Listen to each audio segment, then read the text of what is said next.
decision rule during a capability analysis. When you find CP equal to CPK, what does it mean? It means your process is centered on the target. We want it that way, isn't it? But if you are not seeing CP equal to CPK, you can understand your process is shifted either to the right or to the left, right? And so the remedy is move the process mean towards target. And next condition, CP should be more than 1.67. Why it should be more than 1.67? This is the AAAG's guidance, right? There are many guidelines we follow from AAAG. One of the guidelines is 1.67 for critical process. What is critical? My part is a safety component, right? Or it is a bearing which is going into aircraft engine. And now, can you have a CP of 1 and then fit the bearing into the aircraft engine? It is not good, isn't it? Because as the bearing is used, what will happen? It will quickly wear and tear, and then it will go out of spec, and then it can start malfunction. So that is why additional capability, additional CPK values are required. So that's how 1.67 is suggested, not 1. 1 itself can make sure your control limit is just on the specification limit, but just on the specification limit will quickly make your product fail, and that's why higher capabilities are required. So for non-critical parts, non-critical process, 1.33 is the recommendation. But for critical parts, critical process, 1.67 is the recommendation. So CP more than 1.67 means your process outputs are consistently same.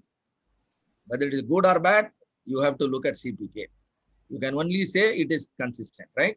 But if CPK is not 1.67, your process needs to be, investigated, and then you must try to reduce the variation. However, coming to CPK, if your CPK is more than 1.67, you can conclude, you can understand, your outputs will be getting accepted in the inspection. That means you have made your process highly capable. Almost all that you produce will be accepted in the inspection, customer inspection, right? But if CPK is not 1.67, then it is not recommendable. There could be some rejections, and not the rejections in the short term, but in long term there will be rejection. That is why we keep CPK more than 1.67. And please understand, CPK cannot be more than your CP. So if you understand CPK is more than 1.67, then you can understand your CP is definitely more than 1.67. And at the maximum, CPK can be equal to CP. You all understand CP, CPK, how to take the decision? Yes, sir. Right. So now we'll see a simple problem. And since all the terminologies are familiar to you, you can easily now solve any problem. You can find out the CP, CPK in any organization, any product, any service. See here, for an electronic manufacturing process, the current flow should be 100 plus or minus 10.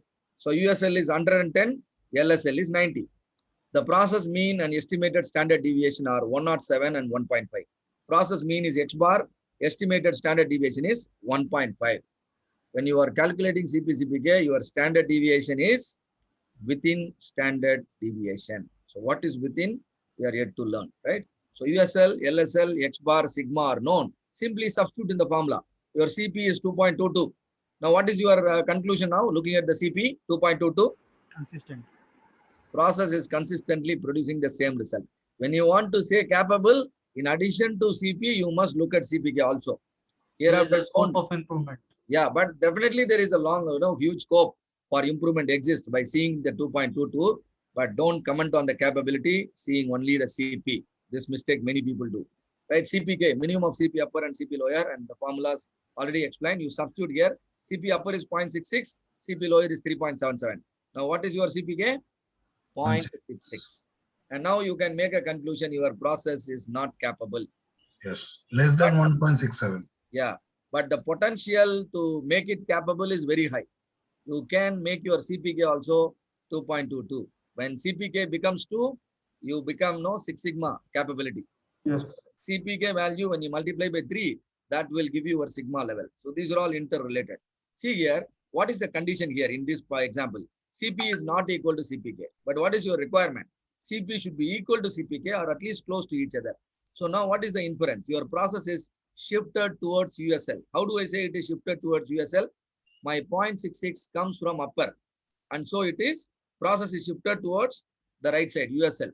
And now what is the action you need to take? Move the process center towards the customer target. And now CP equal to 2.22. Requirement is more than 1.67. And now what does it mean?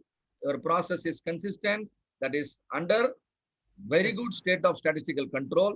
It even meets your AAAG guidelines and no action is required. You don't have to worry about the variation. Variations are good.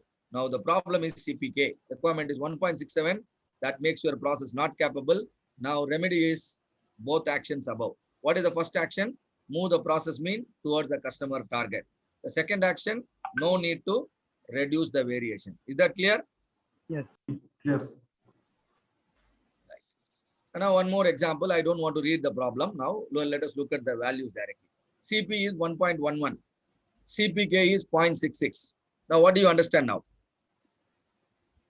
Not consistent and not capable. Yes, it's not consistent also. There is a need to reduce the variation. Yes.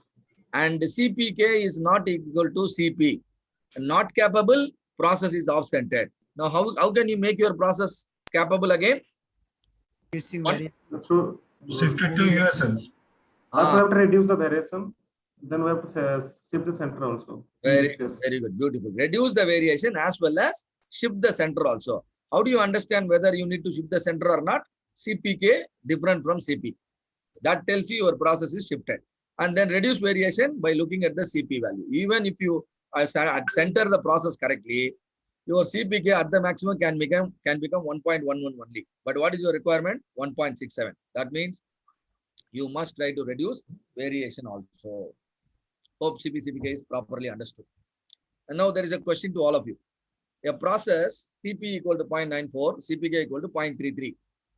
And now I myself telling you, process is not capable. Now what action is, what action? Yeah, not capable. What action is needed to improve the process or improve the capability? So first we need to, towards the upper limit. yeah, first we need to improve the CP, and then we need to move the variation. That is the CPK. So one thing is, first thing is reduce variation. First thing is reduce variation, and second thing is you move the process mean towards the target, right? So both move the process mean towards target as well as reduce the variation. Both has to be done. So what is that we understood? Capability, yes. like this 0.66 it is coming and I am multiplying by 3. So I can say my process right sigma level is 1.8 right now. I can say that, no? Sigma level. Yeah, I'm correct. You're right. You're right. 1.8 sigma level. You're right. You're right. In fact, you will get slightly better result also because on the left side, right side is your 0.66. But left side you see here, yours is already better. You understand? Do you get my point? If the process is properly centered, multiplying by 3 will give you straight away. If process is off-centered, maybe some corrections will be required in your calculating the sigma level. Okay, but if I'm right now what you have said, sir, upper side it is skewed on one side. This process is skewed on one side. So when I have to arrive on a sigma level for a particular process, so how I can arrive on that? Will you see, that is only a shortcut I told you. When your process is centered properly, multiply your CPK by 3. Sigma level is done. When your process is not centered, see here. Let me show you something. And now here process is now shifted. Now where is your process? It is here. And where is your rejection? Control limit. Right? Your control limit you can see. Can you tell me the value of position of your control limit? It is between 46 and 50. Clear? It is between 46 and 50, right? And so what could be the value of control limit? Let us say 48. Now 48 is a X variable. Now for 48, which is a X variable, you calculate the judge score. What is your judge score?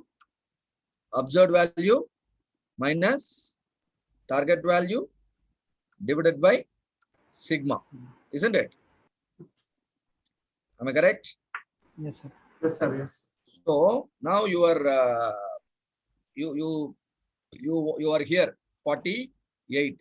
No, 48, and actually you want your control limit probably, let's say, at No, actually, yes. Let me tell you like this. Now you wanted to understand the jet score. This monitoring control limit is required sometimes. And now, if you are really concerned about the sigma level from the center, what is the distance of the specification limit? That will be your jet score. Am I right? So specification limit is here. Your what do you say? Your center line is here, and now you measure the distance. You measure the distance. Divide this distance by sigma. That will give you your jet score. You measure the distance. That means USL minus X bar. USL minus X bar. USL is 50. X bar is how much now? Sir, Let 5, us say. sir, 5 is the answer, sir. That's Or okay, 5 is there, correct. So this is, let us say this is 45, and so it is 5. And now process standard deviation is 2. 5 divided by 2 is how much? 2 5 point. divided by 2.5. So that is your JAT score. JAT score 2.5 means your sigma level is 2.5. Clear? Okay, okay, sir. So I have to, when my process is not center, I have to calculate the Z score. Yes, yes, always JAT score. But the position is important. Whether center needs to be monitored or control limit need to be monitored. So we can, we will handle it. Don't worry. So in fact, when you But that is directly proportional to my DPM also, no? At yes, 6 yes. sigma, I'm having Your DPMO comes beyond control limit, right? DPMO comes beyond control limit. But since you ask for the sigma level, it is between center and specification limit. Now it is 2.5. Okay, okay. Thank you, sir. All right. So anyway, don't worry. All the templates and softwares will take care of all those things. I think this we discussed. And now capability of a process can be measured in terms of traditional yield, in terms of first pass yield, in terms of rolled throughput yield, and process capability indices, CP and CPK. We finished the CP, CPK, and PP, PPK we are going to learn. First pass yield is the probability that a process can produce a good output without making any defects and without doing any rework, right? It takes into account your rejections also, takes into account your rework also. DPMO stands for defects per million opportunity. This metric can be used for measuring the capability of a process where output is measured in discrete units or the attribute way. And CP compares process width with the specification width. CPK compares position of process mean with the customer target, in addition to comparing the spread of the process with the specification spread. And that is why it can correctly capture your capability. So for critical process, both CP should be equal to CPK, and then CPK should be more than 1.67. And non-critical process also, process should be centered properly, and then CPK should be more than 1.33. So the CP CPK is done. I think it is properly understood. Shall we move on to the next PP PPK? Yes, sir. Yes, sir. 1 second. I think some messages are